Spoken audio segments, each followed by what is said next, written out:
Mga kapamilya, ang kwento natin ngayon ay tungkol sa kakaibang superhero.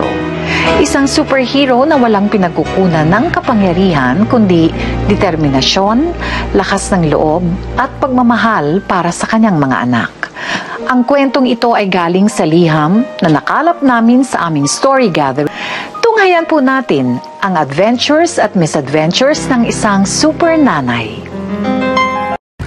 Dear Ate Charo, sumulat ako sa iyo upang ipahayag ang aking labis-labis na pagmamahal sa isang Celta Rose. Ay nais ko muna ipakilala siya sa inyo. Si Celta Rose, ang kanyang pangalan ay nagmula sa pangalang MV Celta Rose na sinasakyan ng kanyang ama nung siya ay naglalayag. Ipinangalan namin ito sa kanya at labis-labis ang aming tuwa nung siya ay dumating sa aming buhay. Kung 3 gulang pa lamang si Celta ay na-expose na siya kung saan-saang mga aktibidades. Siya ay malimit o madalas na nagiging flower girl, pasalan, sa pista o kahit saang kaganapan man sa aming lugar. Si Celta ay napakabravo at napakatapang na kahit may sword sa kanyang harapan ay kaya niyang tahakin na walang pag-aalinlangan. At Celta ang lagi kong kasama sa scouting movement dahil ako noon ay ang scouting coordinator ng Sarat. Kapag wala akong makitang news, siya ang lagi kong kinukuha dahil siya ang tingin kong tamang pambato ng aming lugar. Si Celta ay ang aking nag-iisang babaeng anak na tunay na mapagmahal, napakabait at talaga namang napakalambing sa kanyang pamilya at sa amin. Marami pa akong dapat na ikwento sa inyo, napakaraming mga good virtues na gusto kong i-share sa inyong lahat tungkol kay Celta, pero baka mabore na kayo sa akin. Kaya naman isa lang ang aking hangad ngayon at kanyang birthday, isang malusog at mapayapang at masayang Celta ang gusto kong makita sa mga susunod na panahon. Hanggang dito na lang, Ate Charo. Nagmamahal, Mami Ani.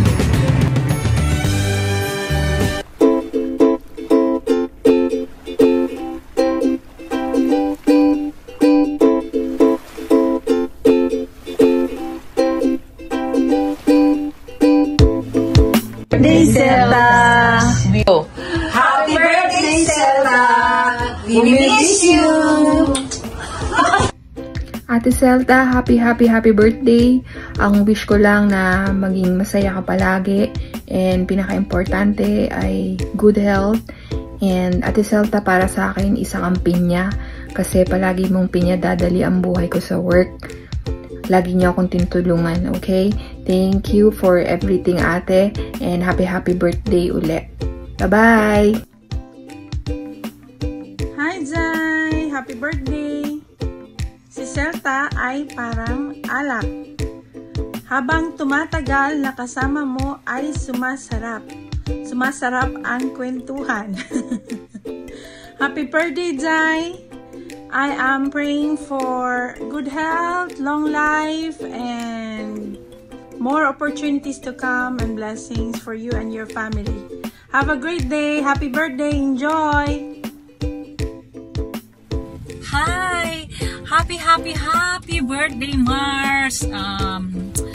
You are already living the life you dreamt of, your American dream. So, indeed, fortified at 45.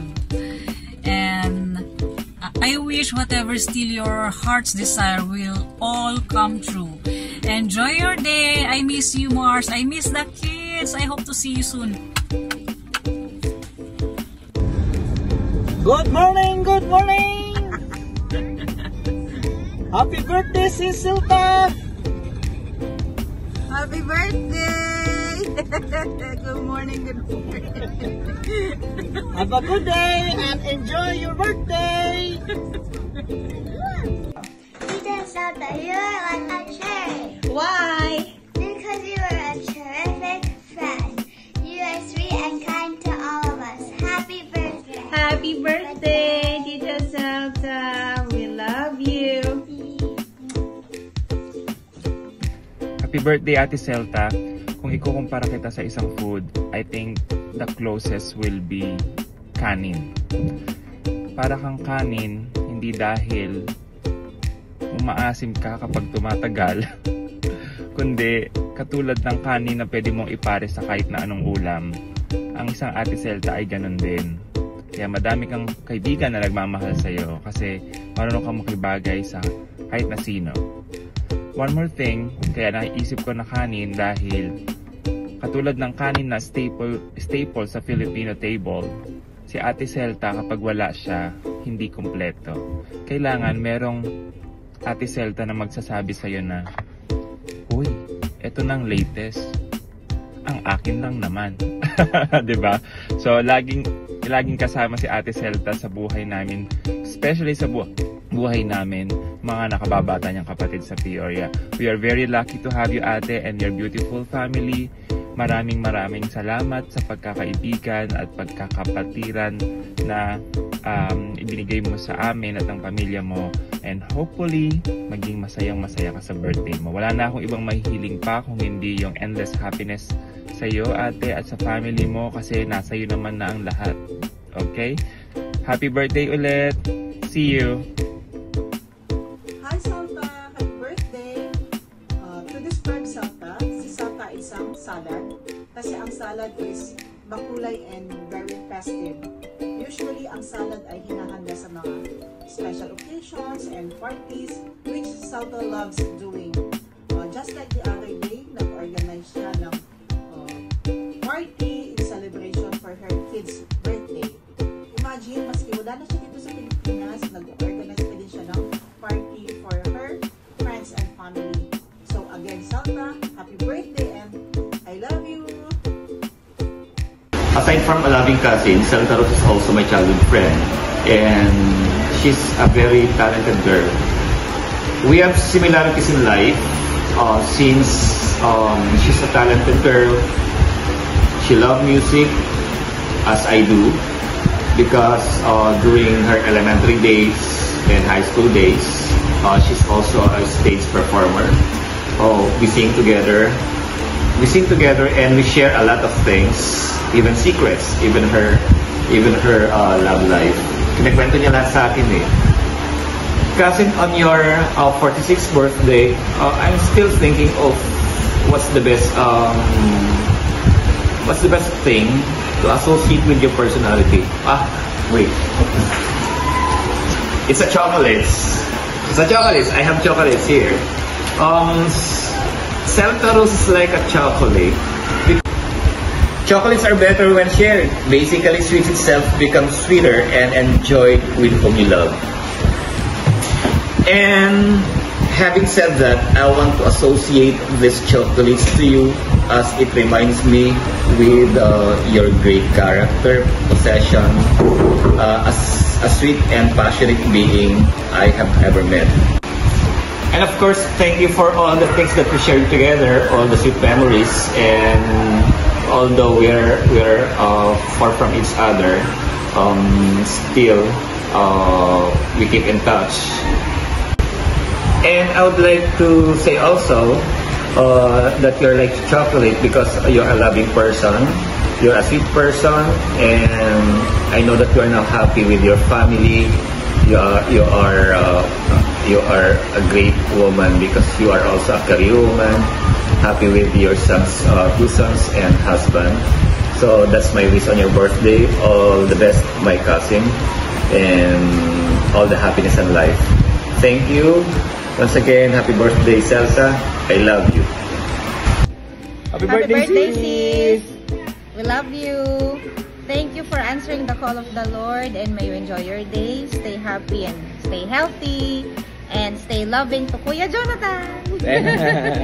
Happy birthday! Happy birthday, Ate Celts! Kape tayo. Paano ba kita i-describe? Siguro, ang pinaka-easiest way to describe you is sobrang bait. Tsaka parang Imelda Marcos. Alam mo na yan. Ang pinaka-last kong i-describe sa'yo is para ka sigurong barko. Dahil Kailangan ko bang sabihin? Basta happy birthday sa'yo. Alam mo na yan kung bakit barko ka. Okay, happy birthday. Ayan, happy birthday Ate Celta.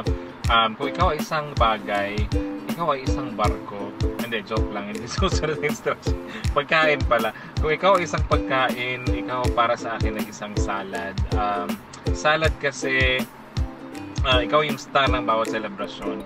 Hindi kompleto ang pagkainan, panghandaan kapag wala ka, kung walang salad. Tsaka, di ba, depende sa ano yan, depende kung saan ka galing, depende kung ano yung diskarte mo sa ingredients na nilalagay sa salad. So, bawat salad ay kaabang-abang.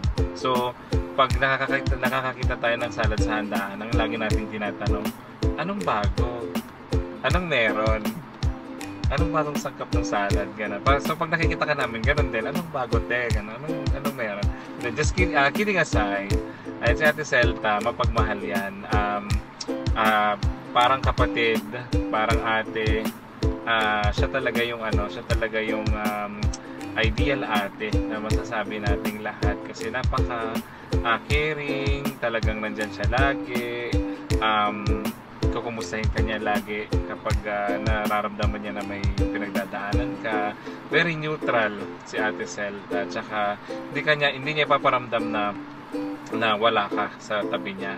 So maraming salamat ate for being a wonderful ate para sa aming lahat dito sa Peoria. Maraming salamat din sa pagmamahal mo sa pamilya namin, lalong-lalo na sa mga anak ko, lalo kay Phoenix, sa mahabang pasensya at saka sa sobrang pag-aalaga mo sa kanya. So dahil wala kang kapatid, wala yung mga kapatid mo dito, kami na muna, ako na munang magiging adding mo dito sa Peoria. Pag pinagsama mo yung pangalan ng dalawang kapatid mo, Vince Renner. So parang it sounds like Prince Renner. So ako na yung dalawang kapatid mo dito. So ang corny. Anyway, happy birthday Ate Celta. We love you so. Happy birthday sa official chismosa ng Peoria. Diba, te? Ganito kalaki yung bunganga natin, te. Kaya ganito yung video ko. Kidding aside, si Ate Celta, kumbaga sa pagkain, para siyang bagoong nakatago. Pero, alam! Charing! Happy birthday, ate! I love you sa ate, and sana maging happy ka at ma-find mo yung kung ano man yung desire ng puso mo. Always nandito lang kami ni Paul para sa'yo. I love you, te! Happy birthday! Christine ng Peoria! Happy birthday, Celta. You are full of love. Love for your family and more so, love for your two sons. One proof of this love was to have their birthday celebrations here in Hawaii. Indeed, it was twice the fun. Also, you are full of hope. Hope for the betterment of your family. Relentlessly, you keep on thinking of better possibilities, even thinking of options like dreaming of having a home care career here in Hawaii. Dream is always good. Keep on hoping.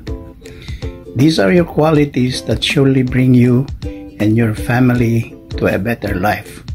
God bless you always and many more. Si Ate Celts ay parang halo-halo. Halo-halo kasi bukod sa sweet, marami ring sangkap or ingredients. Kaya ni Ate Celts, she has a lot of good things or good characteristics. She's so kind, loving, caring, thoughtful, and God-fearing person. Kaya nga siya ang favorite sister ko eh. She's just simply amazing. Again, happy birthday, our dearest sister. Good luck, best of health, and God bless you always. We love you. We love you. We are truly blessed to have you as our big sister. Thank you for your support and guidance. And on your birthday and every day, we wish for your good health and the best of life that has to offer. We love you, sis. We love you. Auntie. 3, 2, 1, go. Happy birthday to you. Happy birthday to you. Happy birthday, happy birthday, happy birthday to you. Happy 45th birthday, sis. We love you. Say happy birthday, Auntie Mommy. Happy birthday, Auntie Mommy. Love you. Happy birthday, Tita Celta. We wish you all the best this life can offer. If Ate Celta is compared to a food or drink, what Ate Celta is like? Coffee! Why? Because it's strong and dependable and everyone's daily essential. You bring energy, focus and comforts all at once. Like a good brew, you're steady under pressure, want to be around and quietly powerful. Oh, nice. We love you, Tita Celta! Enjoy your birthday! Si Celta Rose ay parang barko dahil ang pangalan niya ay nakuha sa pangalan ng barkong sinakyan ko in the year 1979-1980, and at that year yun ang kapanganakan niya on July 22, 1980, and at that time nagkataon na nasa Blyth, England kami. Kaya si Celta Rose ay hindi mapakali o hindi makontento na tumitira sa isang lugar lamang, kundi gusto niyang puntahan lahat na saan man sulok sa mundo na kanyang gustong marating, gaya ng barko na sinakyan ko. Kung how many times na nag-circumnavigate around the world, Trans-Atlantic, Trans-Pacific, and Trans-Indian Ocean, all the four corners of the world. Kaya tuwing birthday ni Celta Rose, maging nasa laot kami sa nabigasyon, hindi pwede na hindi ko padalan ng message or babatiin ko ng happy birthday. Kaya sa ngayon na babatiin ko ulit ng happy birthday on this 45 birthday celebration. Happy birthday, Celta Rose. God bless you, and more power and more birthdays to come. To my kind, loving, and caring daughter, never forget how much I love you, anak ko.